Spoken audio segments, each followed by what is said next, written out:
Après un accueil chaleureux à la Maison-Blanche et un somptueux dîner d'État jeudi, Two great friends, two great nations, and two great powers. Cheers. le Premier ministre indien Narendra Modi a rencontré des chefs d'entreprise vendredi à la Maison-Blanche. Ainsi, le partenariat entre l'Inde et les États-Unis ira loin, selon moi, tout au long du XXIe siècle.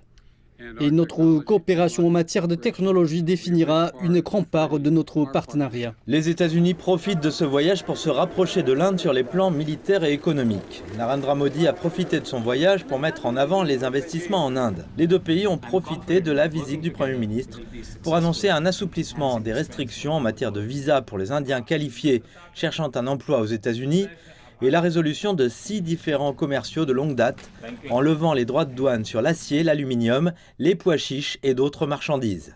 Aujourd'hui, l'Amérique est le plus grand partenaire commercial de l'Inde. Nous avons décidé de résoudre les problèmes commerciaux en suspens depuis longtemps et de prendre un nouveau départ.